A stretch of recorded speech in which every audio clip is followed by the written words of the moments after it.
Eu sono um grande fã dell'UPM porque Eu sou um grande fã da UPM, porque é a única agência de formação da obra que chega capilarmente no mundo todo.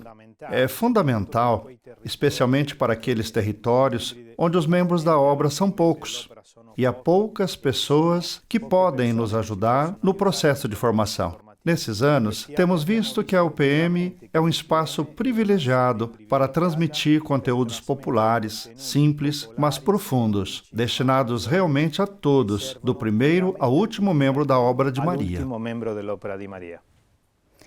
Ci possiamo chiedere il perché del tema di Podemos nos quest'anno perguntar o porquê do tema deste ano ser sobre os estatutos, o que tem a ver a UPM com os estatutos.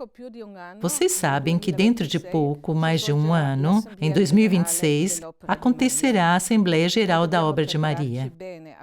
E devemos nos preparar bem para esse acontecimento, porque a Assembleia Geral é o órgão mais importante de governo de toda a obra. Portanto, a primeira resposta ao porquê desse tema é conhecermos bem a nossa obra, como está descrita nos estatutos, e chegarmos preparados para a Assembleia Geral. Margarete conta muito com isso. Nos últimos anos, ela percebeu que existe pouco conhecimento ou insuficiente dos nossos estatutos. Atualmente, uma palavra-chave é a palavra participação em todos os processos importantes. E por isso, cada pessoa que faz parte da obra é chamada a participar ativamente desse acontecimento da Assembleia, na própria função. Isso requer uma competência adequada. Mas existe também outro motivo mais profundo. Nesses quase 17 anos, depois que Chiara foi para o céu, percorremos o caminho da nova configuração, bem como de atualização. Além de múltiplos percursos empreendidos, em meio a esses percursos emergem duas perguntas básicas: quem somos e para onde vamos? A pergunta quem somos nos conduz à nossa identidade como obra, a identidade mais profunda, que está no centro de todos os processos de adequação, também de enculturação ou transformação, que devem emergir. Isto é, a nossa identidade nos dá uma fisionomia particular, diferente de outras instituições. E por isso devemos admitir com humildade que é uma fisionomia limitada. Então, não seremos chamados a nos lançarmos em todas as frentes se existem especialistas mais preparados do que nós para isso. A própria Chiara havia definido os estatutos gerais como a carteira de identidade da obra. Podemos dizer também que os estatutos são um pouco como a Constituição para um Estado. Cada novo governo deve novamente espelhar-se na Constituição, inclusive nos processos de reforma que empreende, e sempre ver como são e se refletem a Constituição. Em relação a essas mudanças, quando se trata de uma Constituição, existe uma avaliação particular.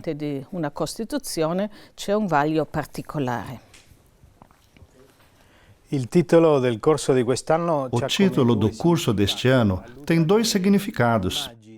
Refere-se a duas imagens. Uma é a do espelho. Reconhecer-se diante de um espelho, os estatutos são como um espelho da nossa vida. Reconhecer-se e talvez arrumar um pouco a gravata, pentear-se melhor, isto é, olhando aquela imagem, ver no que podemos melhorar. Reconhecer-se quer dizer conhecer-se de novo, isto é, conhecer uma realidade que conhecemos parcialmente. Porém, é preciso um aprofundamento. É preciso fazer um aprofundamento. E esse aprofundamento será feito em 5 aulas, em uma sequência que tem uma coerência interna, do Evangelho à regra. O Evangelho é a nossa primeira regra, porém, existem também as regras, os estatutos no nosso caso. A seguir, o percurso feito pela Igreja na compreensão de como podemos aplicar o Evangelho em contextos particulares, segundo carismas particulares, e como esse percurso foi vivido no nosso carisma. Qual é a história dos nossos estatutos? Por que chegamos aos estatutos que temos agora? E qual é o percurso que Chiara e os primeiros membros do movimento, mas não só eles, todas as comunidades e o movimento no mundo, fizeram? Esse caminho da Igreja não se refere só a nós, mas existem muitos outros. Quais são as experiências dos outros? Quais são os seus percursos? Há uma aula muito importante sobre regra e liberdade, ou regras e liberdade. Isto é, em que sentido as regras não nos tornam escravos, mas nos libertam? E, por último, algumas chaves de leitura para os nossos estatutos. Como aprender a lê-los, sabendo que eles têm uma linguagem jurídica que não é acessível a todos, mas o percurso nos ajudará a entender algumas chaves de leitura. Repito, que ajudarão a lê-los e entendê-los. Cosa ci aspettiamo allora da questo percorso UPM? O que esperamos então desse curso da UPM? Sem dúvida, como já foi dito, um conhecimento aprofundado de quem somos, consequentemente, onde queremos chegar e o que nos caracteriza como obra em relação a outras obras e movimentos. Além disso, também um conhecimento maior, sabendo integrar-nos bem no percurso sinodal que a Igreja Católica está fazendo. Isso nos ajudará a ter uma capacidade maior de discernimento em relação aos nossos campos de ação e de engajamento em favor da humanidade que nos circunda. E, por fim, talvez floresça também em nós uma nova gratidão pelo carisma e pela sua encarnação nessa obra. E uma renovada paixão a nos empenharmos à sua missão, que todos sejam um. Que tutti siano uno.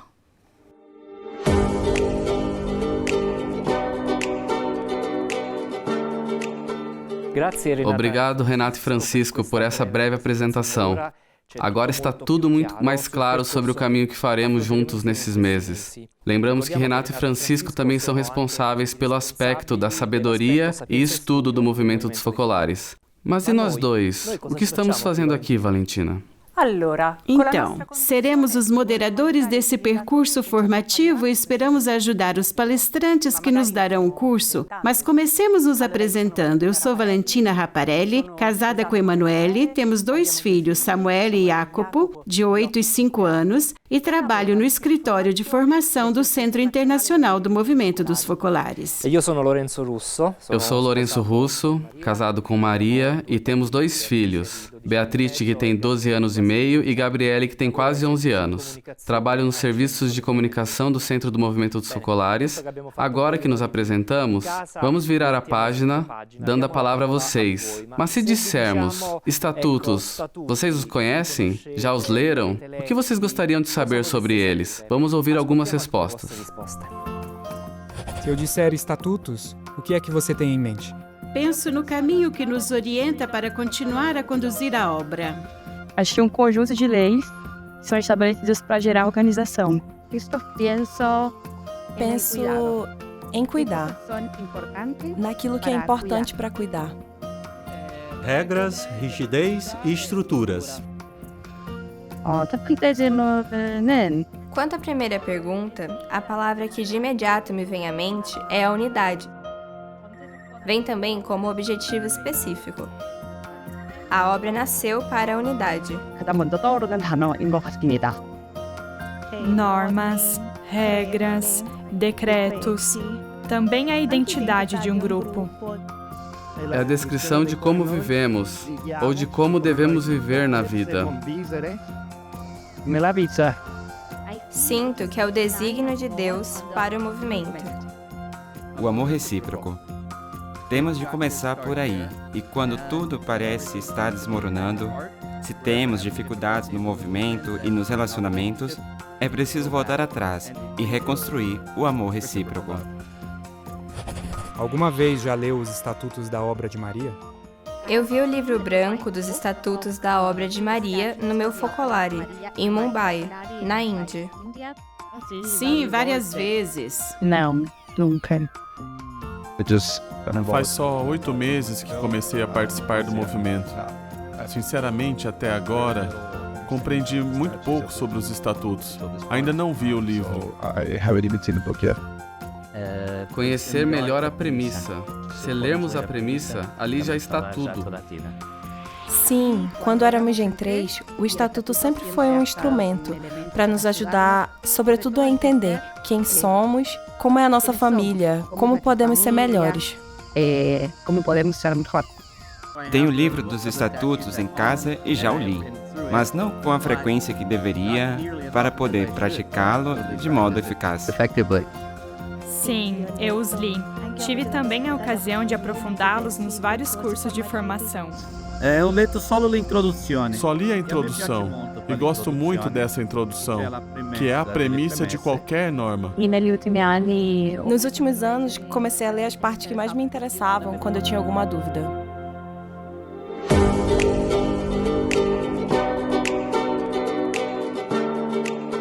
Valentina, você entrevistou Maria Votti. Ela ajudou Chiara Lubich, a fundadora do Movimento dos Focolares, na redação dos estatutos. Vamos ouvi-la. Ascoltiamo cosa ti ha detto.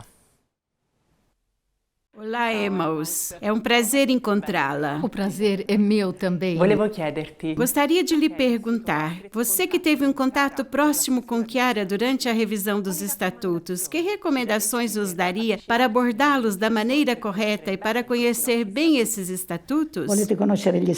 Vocês querem conhecer os estatutos? A primeira coisa que eu lhes diria é: peguem-no entre as mãos. Peguem este precioso livrinho, precioso justamente porque contém os estatutos, e olhem para ele, comecem a olhar a partir da capa. Vejam o fio dourado que contorna toda a capa, que para Chiara indicava a preciosidade dele. Comecem a lê-lo, leiam-no, pedindo o Espírito Santo. Mas eu diria, acima de tudo, que escutem o Espírito Santo. Somente ele pode ajudá-los a descobrir a luz que está contida ali. Também os ajudará, se puderem, quando puderem, lê-los com quem possam ter Jesus no meio. Leiam-no com Jesus no meio, abrindo o que encontram ali. Primeiramente, vocês encontrarão os decretos de aprovação, que indicam que os estatutos foram incorporados à Igreja e que garantem que os estatutos podem permanecer vivos para sempre.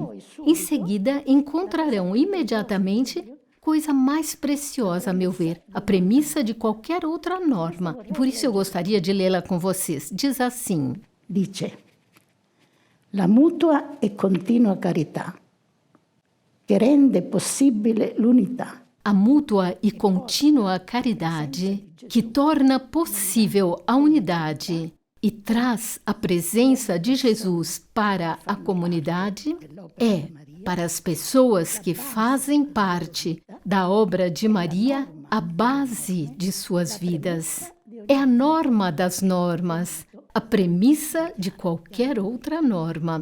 Assinado por Chiara Lubich. E isso me parece tão bonito, porque, antes de tudo, é a premissa de todas as outras normas, ou seja, nenhuma norma é válida sem essa premissa. Depois, Chiara salienta, é a norma das normas, portanto, é a norma que fundamenta os estatutos. Essa norma é a mútua e contínua caridade. Se não houver caridade mútua e contínua, até mesmo os estatutos são letra morta, não valem nada. E se o que resulta da leitura dele, acima de tudo, é claro, da vivência dele, não for para nós mútua e contínua caridade, então os estatutos são letra morta. E se os estatutos morrem, a obra morre. Portanto, eles não podem morrer. E se muoiono gli statuti, muore l'opera. Quindi non possono morire. Obrigada. Eu quis ler isso com vocês porque me parecia importante. Você realmente nos deu a pérola preciosa. Isso mesmo, assim a considero, a pérola preciosa. Gostaria de lhe perguntar ainda se você teria uma palavra no coração para dizer a alguém que nunca leu os estatutos, talvez por não se sentir atraído por um texto que parece jurídico demais. Vi capisco. Eu compreendo isso. Eu também nunca me senti atraída pelo jurídico em si. E certamente Chiara também não. Com Chiara, procuramos captar nos estatutos, e aqui está o significado e o valor dos estatutos, a possibilidade de sermos guiados, conduzidos pela mão a encarnar, atualizar e aprofundar o carisma. E assim, se fizermos essa descoberta, poderemos ir ao encontro das necessidades da humanidade hoje e sempre, como Chiara faria. E quando falo de humanidade, naturalmente eu me refiro a toda a humanidade. Em um sentido mais amplo, refiro-me à humanidade na qual a igreja, as igrejas, os diálogos também estão incluídos. E todos, como o Papa Francisco continua a dizer ultimamente. Ou seja, as necessidades mudam. Mudam de tempos em tempos, mudam sempre com os tempos. O carisma, se vivido, ilumina para que possamos responder às necessidades de cada tempo.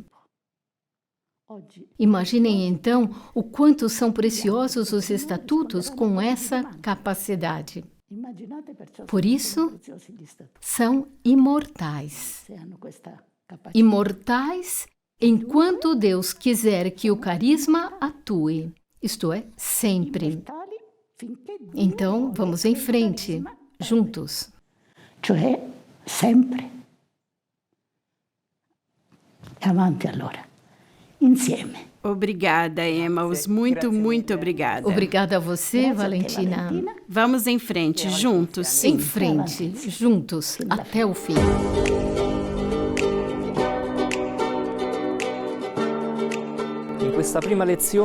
Nesta primeira aula, teremos 3 convidados especiais conosco.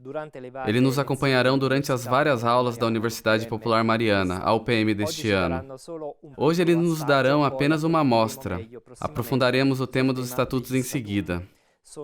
Os 3 são membros da Escola ABA, o Centro Internacional de Estudos do Movimento dos Focolares. Conosco, aqui está Lucia Bignenti, bem-vinda. Ela é professora no Claretianum, Instituto Pontifício de Teologia da Vida Consagrada. É responsável pela seção histórica do Centro Chiara Lubich e membro da Comissão de Revisão dos Estatutos. Lucia, uma pergunta para quebrar o gelo. Para começar, qual artigo lhe é particularmente precioso?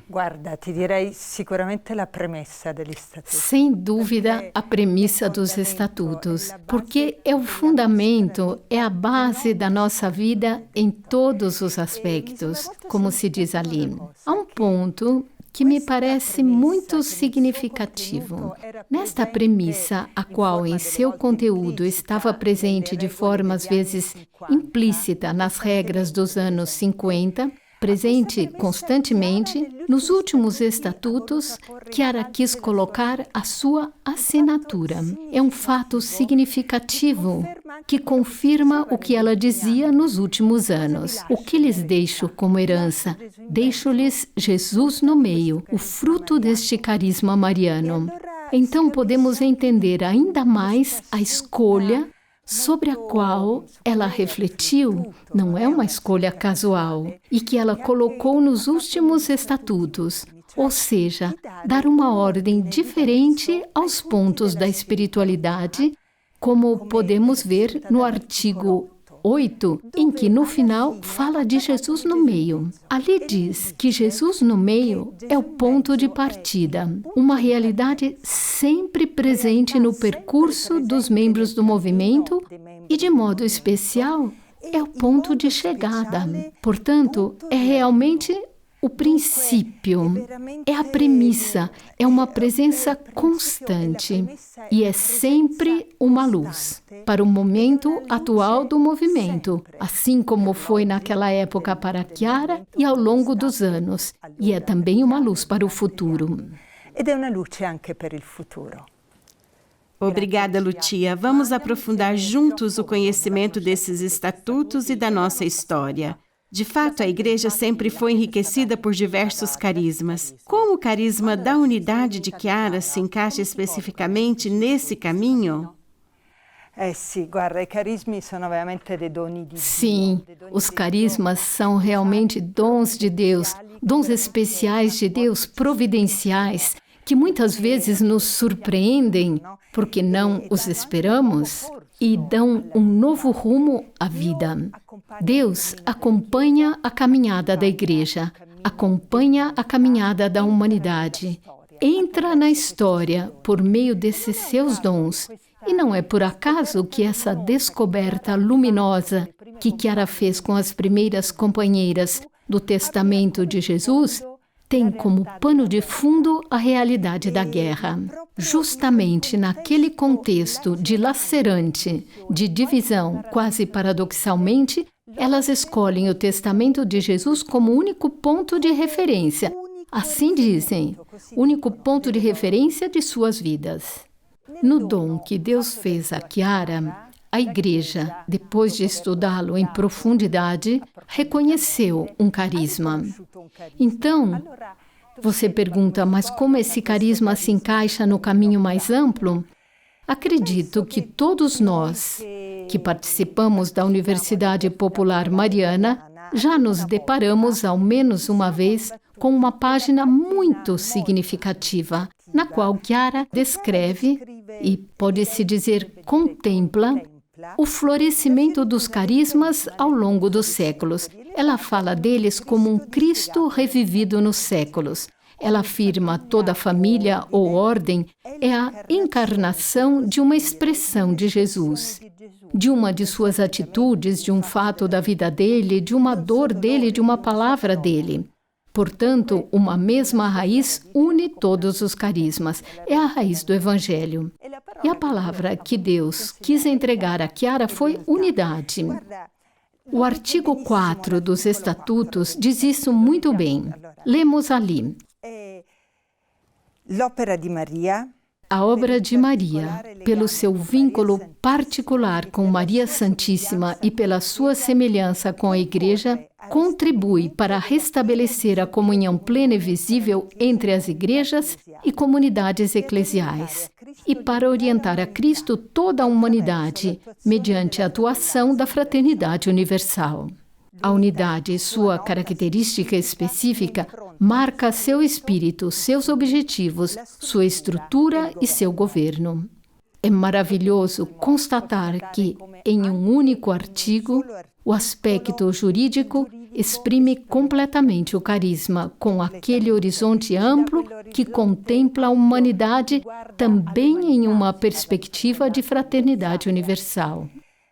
Sabemos que a unidade é, antes de tudo, um dom de Deus e também o aspecto característico da Igreja. Então, pode-se dizer que ela não é prerrogativa ou monopólio apenas de um grupo da Igreja. Não, com certeza não. E aqui me parece que aquele contribui do artigo 4, a obra de Maria contribui, expressa bem isso, porque diz que a obra de Maria não está sozinha e dá essa contribuição como resposta ao dom recebido. E em que sentido podemos falar de novidade? Voltemos às origens do movimento. Sabemos que, em uma experiência que efetivamente é comum aos fundadores, o Espírito sublinha algumas palavras. E assim foi também para Chiara. E a sublinha tão fortemente que ela nos dizia: é nova a descoberta de Deus amor, é nova a descoberta do Evangelho, é nova a revelação também de Jesus abandonado, realmente nova. Também é nova a compreensão e o impulso a viver pela unidade. Tudo acompanhado por uma luz a qual deu o nome de ideal com I maiúsculo. Ao mesmo tempo, afirma-se também que não há nada de novo. Lembramos quando Chiara dizia: queremos apenas ser cristãos, só isso. Ela também se mostrou reticente quando o arcebispo pediu uma forma jurídica que depois deu origem ao Estatuto de 1947. Já naquela época se chamava Estatuto, era o Estatuto dos Focolares da Caridade, Apóstolos da Unidade. O arcebispo tinha visto algo novo, embora embrionário naquilo que estava nascendo. E Chiara respondeu por obediência. Como entender, então, essa aparente contradição? Acredito que é justamente a confirmação de um carisma autêntico, porque um carisma é sempre portador de algo novo, mas está inserido na história da Igreja, na tradição. Portanto, não há nada de novo, é verdade, mas também é tudo novo, assim como o Evangelho, que o Espírito nos recorda com o seu sopro, é sempre novo. Não é por acaso que o carisma de Chiara chegou por um sopro do Espírito, precisamente durante os anos que precederam o Concílio Vaticano II e a redescoberta da Igreja como comunhão. Então, podemos entender como era sábia a insistência de Chiara em nos lembrar sempre que, se tivermos que definir o carisma em uma palavra, essa palavra é unidade. A unidade exprime aquele dom que Deus concedeu ao movimento em relação àqueles com os quais enriqueceu a Igreja ao longo dos séculos. A unidade, Chiara dizia, é a nossa vocação específica. A unidade é o que caracteriza o movimento dos focolares. A unidade e não outras ideias ou palavras que de alguma forma podem exprimir outras divinas e esplêndidas maneiras de caminhar para Deus. Na unidade, palavra síntese do movimento, Chiara vê a característica específica do carisma e, portanto, também a sua novidade. Portanto, a unidade é um dom de Deus e é também a nossa vocação específica. Então, o que é pedido a nós? Qual é a nossa contribuição? Eu consideraria, antes de tudo, isto: tomar consciência desse dom específico do carisma. E, nesse sentido, um ponto que me parece muito significativo e de muita luz é o número 11 de um documento da Igreja, um pouco antigo, mas ainda atual, chamado Mutua Relaciones. Ali se diz que o carisma dos fundadores revela-se como uma experiência do Espírito transmitida aos próprios discípulos, a fim de ser por eles vivida, conservada e aprofundada e constantemente desenvolvida em sintonia com o corpo de Cristo em perene crescimento. Não podemos negar que Chiara, justamente devido ao seu carisma específico, transmitiu a todos nós a experiência que viveu nos diversos momentos de sua vida. Agora cabe a nós viver, proteger, aprofundar e desenvolver constantemente o carisma que Deus nos fez encontrar e que nós acolhemos. Estes verbos, assim como o advérbio constantemente, apontam para um programa exigente e esplêndido, ao qual todos nós somos chamados. E poderíamos nos deter por muito tempo a refletir sobre ele e, em parte, já o fizemos. Acredito que são verbos muito preciosos também neste ano da UPM que estamos iniciando, porque nos ajudam a entrar na realidade dos estatutos, na ponta dos pés, percebendo com gratidão tanto a sua beleza. Realmente há muitas pessoas que não estão no movimento que nos dizem isso e o quanto eles são completos, como também percebendo o quanto o aspecto jurídico expressa o carisma. Como os estatutos nos dão a fisionomia de uma realidade eclesial que Chiara foi capaz de gerar na fidelidade a Deus. È riuscita a generare nella fedeltà a Dio. Eu amo a história, acho que vocês sabem disso. E me parece que o caminho sofrido até chegar aos estatutos definitivos, que foram precedidos por 7 regulamentos, testemunhe mais do que tudo quão autêntico foi o esforço de Chiara em seguir a partitura escrita no céu, para depois tocar essa música na terra, ou seja, para realizar a obra também em sua estrutura, de acordo com o desígnio de Deus.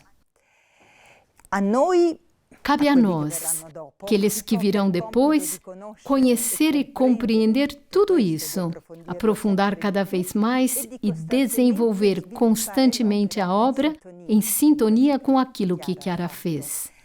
Nestes dias, eu estava relendo uma carta de Chiara de 1948. Ela tinha 28 anos, escrita a um religioso, o padre Boaventura, que ela chamava de seu primeiro filho religioso. Ele lhe havia pedido informações detalhadas sobre o movimento. Chiara então lhe respondeu: eu precisaria de volumes. Quando Deus age, saem maravilhas das mãos dele. E recordando a exortação de Santa Catarina, a quem ela tanto amava, não se contentem com as pequenas coisas, porque Ele, Deus, as quer grandes. Chiara afirma: deixemos que seja Ele a agir, não impeçamos a sua onipotência com a rudeza das nossas visões. Nosso único livro, sublinhado único, é o Evangelho, particularmente a oração de Jesus dirigida ao Pai. Ele sabe que nós não queremos nada além de atuar o seu testamento para expressar melhor o nosso amor por Ele. Ele fará isto através de nós.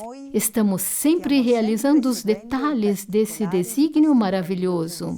Já naquele tempo ela fala do desígnio de Deus. Veremos na outra vida o que fizemos, e será o início de uma unidade que deverá unir todos com o doce vínculo do amor. E continua: aqui na terra, nós começamos o trabalho.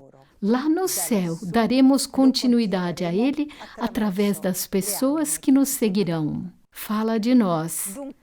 Cabe a nós continuá-lo constantemente em comunhão com ela. Obrigado. Obrigada a vocês. Você gostaria de conhecer mais profundamente o quê? Eu gostaria de aprofundar mais e ver as atualidades, as atualizações. Sim, gostaria muito. 2 pontos, o governo e a vida dos aspectos. Gostaria de saber mais sobre a economia de comunhão, porque estou prestes a adquirir uma empresa com os meus irmãos. E isso me parece muito importante. E o voluntariado? Também sobre o voluntariado. Entender melhor como o que seria em geral as questões do movimento e mais despertar a curiosidade. Gostaria de saber como os estatutos podem nos inspirar para nos espelharmos neles, para viver melhor hoje. Tem interesse em saber o que poderíamos adaptar melhor ao nosso tempo, à nossa realidade. O que eu gostaria de saber mais sobre os estatutos são sobre as regras que são próprio a coluna da vida do focolare, da vida da focolarina. Eu entendi que tem algumas regras que não se mudam, que são a essência, e talvez eu gostaria de conhecer um pouco mais a fundo, mais aprofundado, quais são essas regras. Quero saber mais sobre os escritos de Chiara e sobre a história e o pensamento da Igreja quando aprova o movimento e nos ajuda a viver os estatutos. Help us to live the statutes.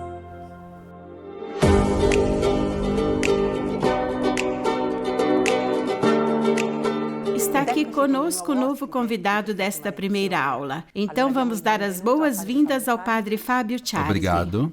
Padre Fábio é um noblato, é professor de teologia espiritual e, além do mais, escritor de numerosos livros e artigos. Então, Padre Fábio, também ao senhor perguntamos, existe um artigo dos estatutos que o senhor privilegia particularmente?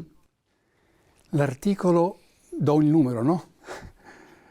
64. O artigo 64. A escolha é muito pessoal, porque inicia citando a minha palavra de vida. Deus ama só quem habita com a sabedoria. É um artigo que fala da sabedoria. A sabedoria não é o estudo, nem a ciência, nem a cultura. A sabedoria é justamente entrar em Deus e contemplá-lo. Sentir Deus, viver de Deus. E esse artigo diz que para ter a sabedoria, na prática, é necessário viver toda a espiritualidade, porque inicia dizendo, antes de tudo, que a sabedoria deve ser pedida com a oração. Portanto, isso já nos coloca em Deus e nos leva a fazer a escolha de Deus. Diz que, para possuir a sabedoria, é preciso viver todas as palavras de Jesus. E, portanto, aqui nos encontramos na palavra de vida. É central na nossa espiritualidade. Viver a palavra de vida, viver a vontade de Deus. Não é só isso, pois para ter a sabedoria é preciso seguir Jesus plenamente. Tomar a sua cruz a cada dia e segui-lo. Então, aqui se encontra a realidade de Jesus abandonado. Vivendo Jesus abandonado, nós nos tornamos sábios da sua sabedoria. Depois diz que, seguindo Jesus abandonado, vivendo com ele, temos o Espírito Santo com os seus dons. Vivendo assim, vivendo a vontade de Deus, vivendo o amor, temos Jesus no nosso meio, e ele é a sabedoria. Ele ilumina os nossos corações e nos diz como viver. De forma breve, eu me alonguei, mas o artigo é bem curto. Ali está a síntese de toda a espiritualidade, e diz que a espiritualidade leva à sabedoria. A sabedoria é fruto da espiritualidade. A espiritualidade nos leva a sentir Deus, a viver em Deus. É por isso que eu gosto desse artigo. A espiritualidade te porta a gustare Dio, a vivere in Dio. Per questo mi piace questo articolo. Que lindo, obrigada. Padre Fábio, uma pergunta um pouco provocativa. Não existe o risco que a regra substitua o Evangelho? Você lê livros? Sim, claro. Geralmente, quando eu leio um livro, pulo a introdução. Por quê? Perché mi piace io avere il contatto diretto col livro. Por quê? Eu gosto de ter o contato direto com o livro. Leio o livro e depois talvez leia a introdução, quando já tiver entrado na realidade do livro. Então, uma regra é uma introdução ao Evangelho. Por isso eu gosto de ler logo o Evangelho e depois a introdução, a regra. Se alguém compra um livro e para na introdução, perdeu 100% do livro. Portanto, uma regra é uma explicação do Evangelho, uma introdução do Evangelho. A regra nos acompanha para que possamos entrar na realidade do Evangelho. Então, é um absurdo dar tanto valor à regra e depois esquecer para que ela serve. Na história talvez tenha existido esse perigo, às vezes. No início de 1900, na metade de 1900, saiu um livro famoso que marcou a época, cujo título é O Culto da Regra. Essa expressão, o culto da regra, é como dizer o culto da introdução. Mas eu acredito que hoje é verdadeiro o contrário. Após o concílio, houve um grande trabalho para renovar as regras, os estatutos. Empregou-se muitíssimo tempo, comissões, estudos, e depois de todo esse trabalho, sai a regra e é colocada na gaveta. Esse é um risco muito grande. Não me parece que atualmente haja uma supervalorização da regra. Ao contrário, existe um esquecimento da regra. Nós, Oblatos de Maria Imaculada, no ano de 2026, comemoraremos 200 anos da aprovação pontifícia da nossa regra. E desde agora começamos a dar mais atenção à regra, a retomá-la, relê-la, comentá-la entre nós, a comunicar o que ela nos expressa. Portanto, parece-me importante retomar em mãos a regra. Quindi mi sembra che sia importante riprendere in mano la regola. Para os diversos fundadores, a regra sempre foi importante. Poderia nos contar um pouco mais qual é o significado específico da regra para os diversos fundadores? Il monachesimo nasce senza regola. O monaquismo nasce sem regras. Idealmente, habitualmente, atribui-se o nascimento do monaquismo a Santo Antônio do Deserto. Vivendo sozinho, ele não tinha uma regra, ou melhor, tinha o Evangelho como única regra. E Santo Atanásio, que escreveu a sua biografia, diz que o coração de Antônio era uma biblioteca. Nela estavam todos os livros da Sagrada Escritura e não havia uma palavra do Evangelho que se perdesse, porque ele as recolhia e as vivia. Portanto, a sua regra era o Evangelho. Depois dele, após sua morte, nascem os grupos de monges. Então, Atanásio, o grande bispo do Egito, onde nasceu o monaquismo, escreveu uma regra para todos os monges. E qual é essa regra? É uma biografia. É a narração da história de Antônio. Atanásio entende que a regra significa ver como se vive o Evangelho. Ele diz a todos os monges da sua grande diocese, que correspondia a todo o Egito, como se vive o Evangelho, eu digo a vocês contando a história de Antônio.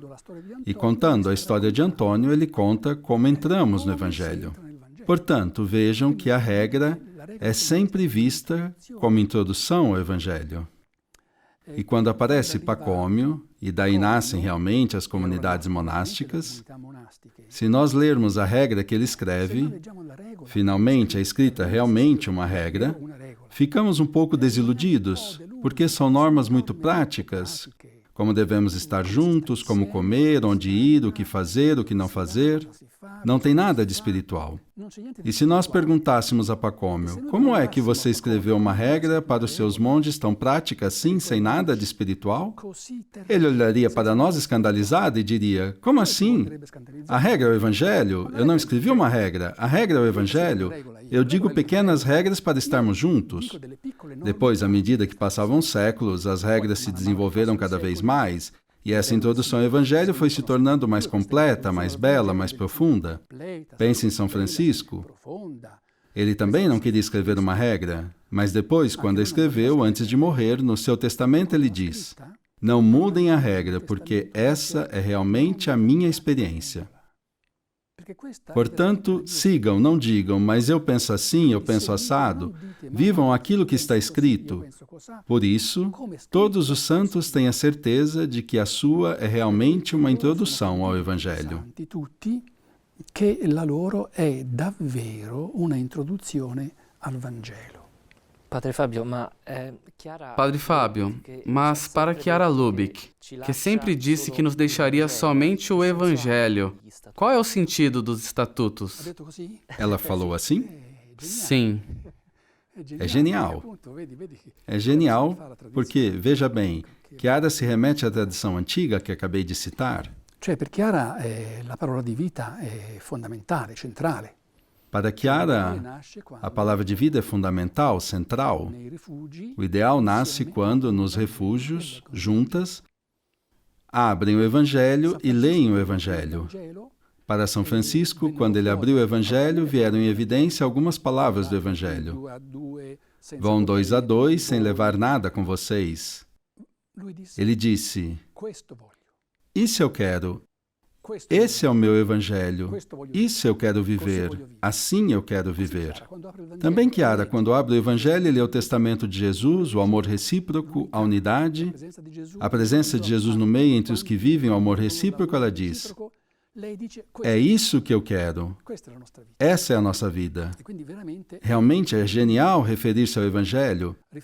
É genial, mas não é de forma alguma original. Esta afirmação, eu lhes deixo só o Evangelho, foi dita por todos os fundadores. Chiara é católica, Chiara se insere em uma tradição da Igreja, e isso não é novidade. A primeira regra de Basílio, que ainda hoje é a base de todo o monaquismo oriental, nunca foi chamada por ele de regra. Aquilo que nós hoje chamamos de a regra, a grande regra de Basílio, ele mesmo nunca chamou de regra, e se soubesse que hoje nós chamamos de regra, ele se reviraria no túmulo, porque ele tinha em mãos aquela que considerava a sua regra. O Moralia, um texto que ele tinha sempre em mãos. Quando eu comecei a estudar essas coisas, fui à biblioteca procurar esse livro que ele sempre tinha em mãos. E tive uma grande desilusão. Ignorante como eu sou, naquela época mais do que agora, tive uma grande desilusão porque vi que esse grande livro do qual ele sempre falava, o seu grande livro, a sua grande regra era simplesmente a transcrição dos 1.500 versículos do Novo Testamento. Então eu disse, isso eu também sei fazer, mas que livro é esse? Depois entendi a grandeza de Basílio, que tinha como regra o Novo Testamento. Aquela que nós chamamos regra são as respostas que ele dava aos seus amigos, às suas amigas, aos seus irmãos e irmãs. Quando se encontravam, perguntavam a ele, Padre, pode nos explicar como se vive o primeiro mandamento, amar a Deus? Ele explicava, eles anotavam. Padre, pode nos explicar como se vive? E essa se tornou a regra. Vejam, novamente a regra é a explicação que fazia do Evangelho. Mas ele não deixou essa regra, deixou os 1.500 versículos do Novo Testamento. E isso vale um pouquinho para todos. Pense na grande regra que guia todo o Ocidente, a regra de São Bento. Vocês sabem como termina? Essa grande regra termina dizendo: esta é uma regra para principiantes, para aqueles que ainda não sabem dar os primeiros passos, mas para aqueles que vão em frente na vida, para aqueles que querem realmente alcançar a perfeição, por favor, dirijam-se ao Novo Testamento. Então, São Bento deixa sua regra para os principiantes, para iniciarem os primeiros passos, mas depois, para correr, é necessário o Novo Testamento. Portanto, Chiara é genial ao dizer isso, mas felizmente não é original, porque continua uma tradição muito bonita que acompanha toda a Igreja. Continua uma tradição belíssima que acompanha toda a Chiesa. Obrigado, Padre Fábio. Para que você acha que os estatutos podem ser usados? Eu penso que os estatutos servem próprio para descrever como é a nossa vida, como nós vivemos e para que nós vivemos. Eu vejo como o que eu gosto, de ver como uma bússola que te indica qual é a direção. Eu entendo que ali contém o nosso ponto de partida e o nosso ponto de chegada, a nossa meta. Acho que para sabermos mais sobre nossa família e quem somos, para poder identificar se é aquilo realmente que está vivendo, que estamos vivendo realmente aquelas regras escritas ali. É exatamente a carteira de identidade, aquilo que somos. Portanto, eles nos ajudam justamente a seguir essa linha, a sermos nós mesmos. Sejam faladas também quais são as regras que é importante nós seguirmos. Eu acho que o estatuto ele serve para dar um norte, nas coisas, assim. É uma forma de documentar tudo aquilo que a gente se compromete quanto pessoa, tanto nível humano, mas espiritual. E eu acho que ele serve para ser um registro e um meio de guiar também, de guiar a gente em vários aspectos da nossa vida. Eu acho que para tornar mais legítimo e organizado as leis, as regras, os princípios do movimento. Útil para cada dia da nossa vida, para melhorar o mundo, para fazer o melhor que pudermos, para que todos vivam bem neste mundo.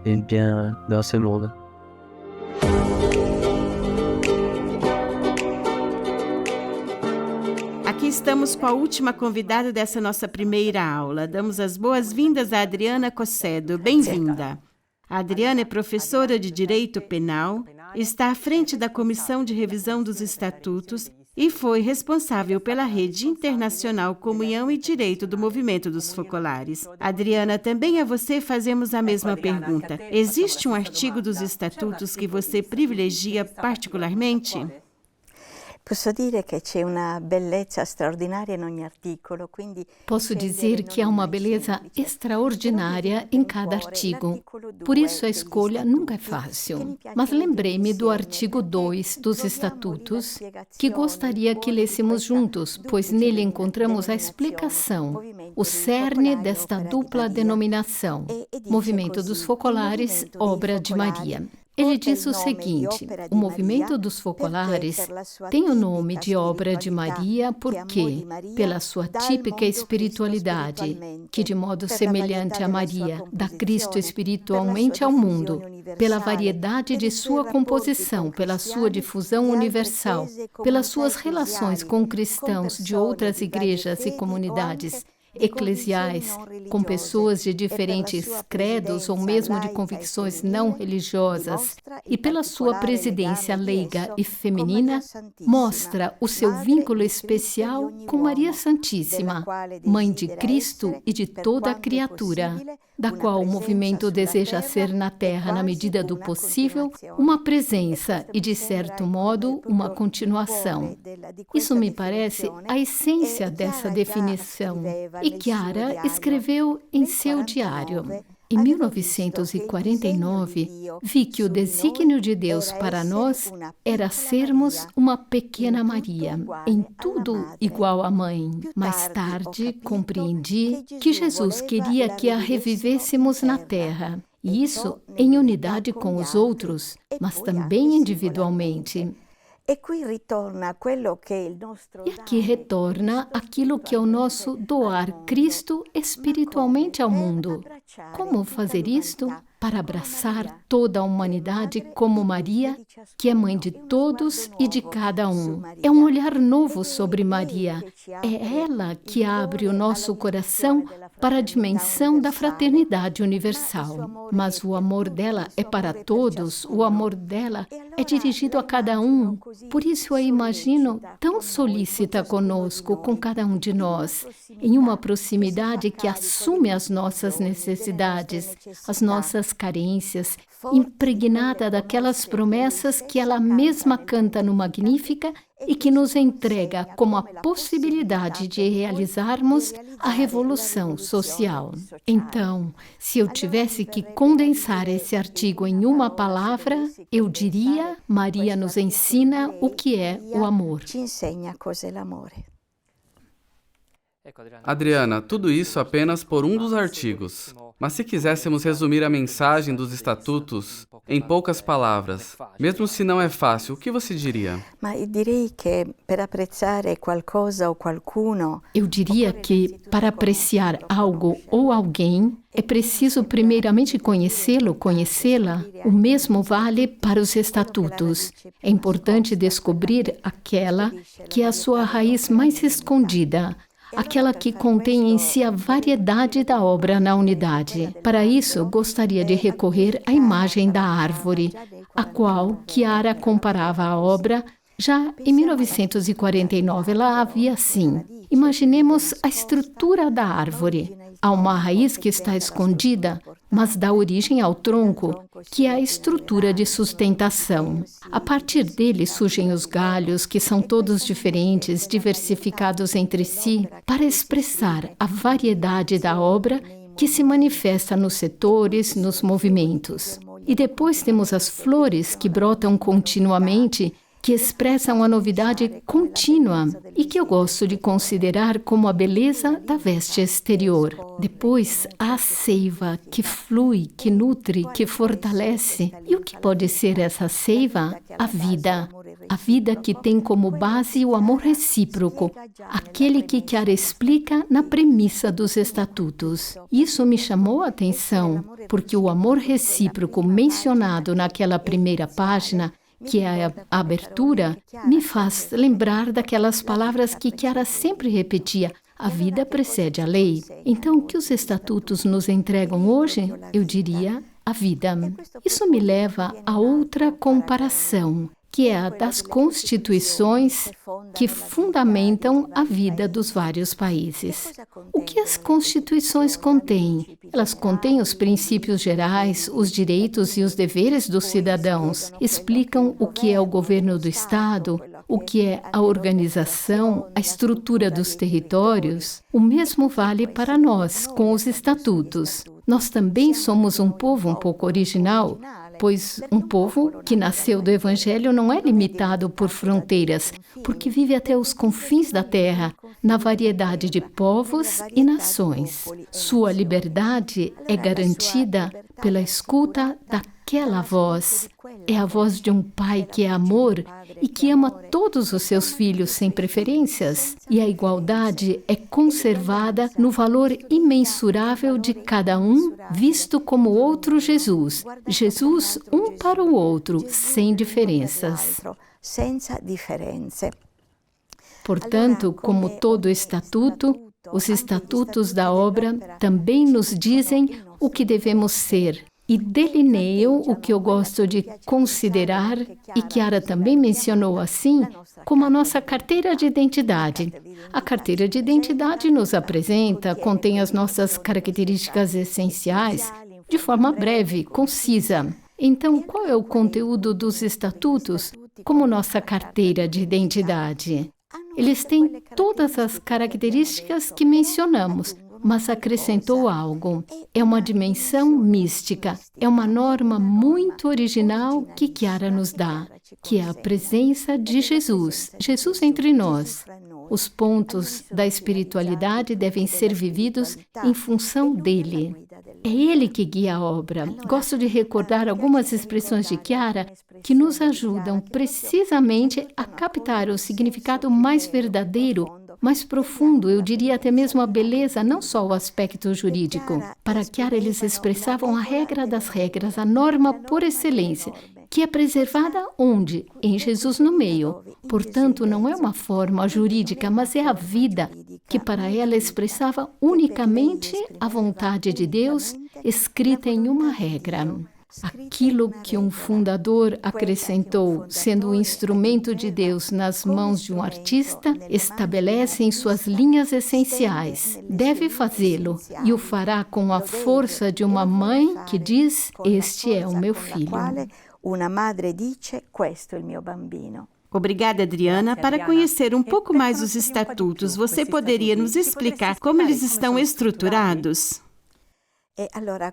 Então, precisamos folhear as páginas dos estatutos. Imediatamente chama a atenção o fato de que, justamente na premissa, encontramos os pilares ali contidos. Talvez possamos mencionar alguns deles de modo a torná-los ainda mais nossos.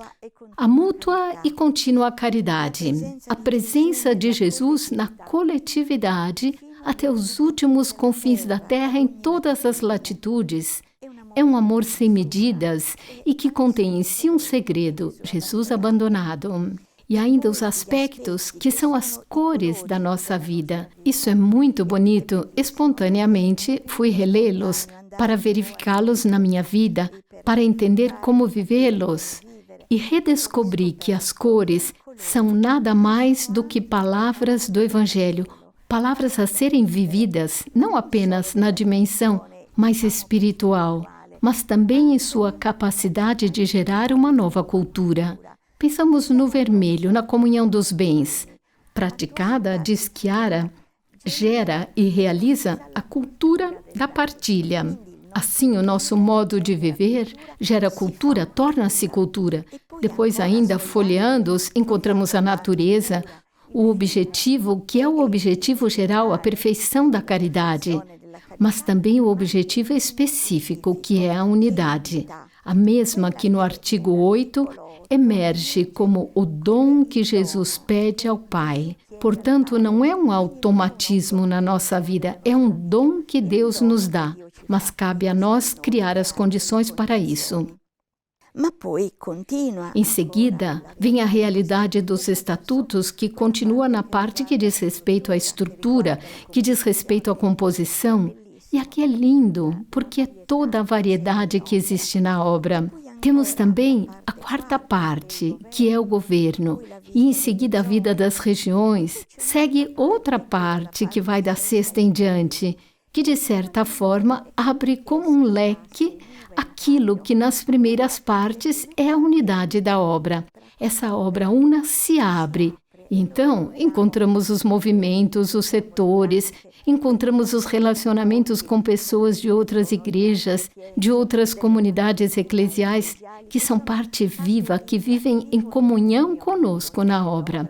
Há também pessoas de outras religiões, pessoas de outras convicções, até chegarmos naquela página que trata das relações com a igreja, porque a obra foi aprovada pela igreja e deve responder à igreja. Então, o que esses estatutos nos dizem? Tudo nele fala sobre a dimensão pessoal e comunitária da nossa vida. Encontramos os diálogos que bem conhecemos, os 5 diálogos de amplo alcance, o entrelaçamento de relacionamentos que já mencionei. E aqui há uma variedade de expressões, porque passamos da comunhão à fraternidade universal até chegar à unidade.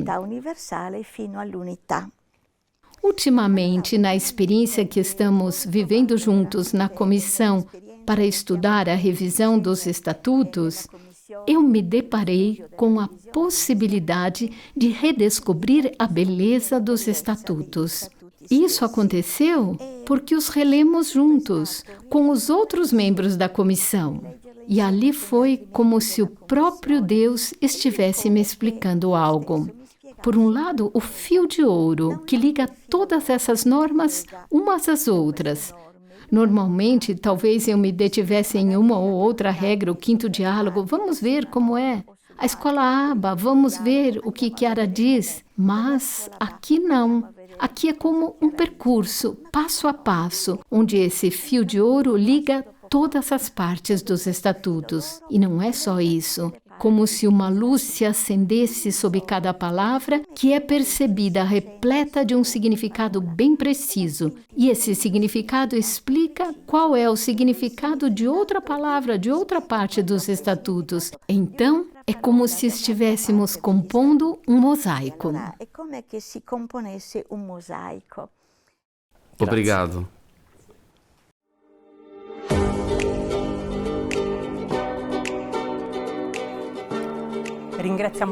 Agradecemos a Lucia, Padre Fábio e a Adriana por nos conduzirem nesse percurso de descoberta dos nossos estatutos. E agradecemos a cada um de vocês pela atenção. Gostaríamos que este curso fosse o mais interativo e participativo possível.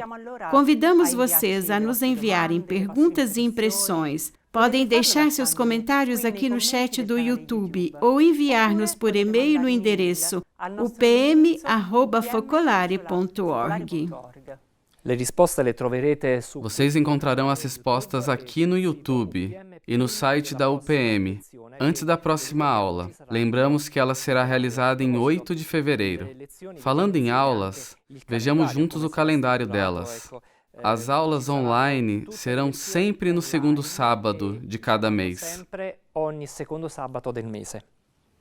Voltaremos a nos encontrar no dia 8 de fevereiro. Padre Fábio Ciardi e a irmã Tiziana Merletti irão nos falar sobre carismas, regra e vida comunitária. No dia 8 de março, exploraremos os estatutos entre a história e o direito, com a ajuda de Lucia Bignenti e Adriana Cossedo. No dia 12 de abril, faremos um caminho com a Igreja e veremos a relação entre regras e liberdade, com André Recepção e Tomásio Bertolazzi. Por fim, no dia 10 de maio, teremos uma mesa redonda bem interessante, com insights sobre como ler os estatutos, com Rafael Tagugang, Cristiane Ribeiro e Elfriede Glaubitz. Lembramos que este curso é totalmente gratuito. Porém, aqueles que desejarem podem contribuir com os gastos de organização fazendo uma doação pelo nosso site universitapopularemariana.org, clicando no botão Doe. Até daqui a um mês. Obrigado pela atenção e até lá. Tchau. Tchau.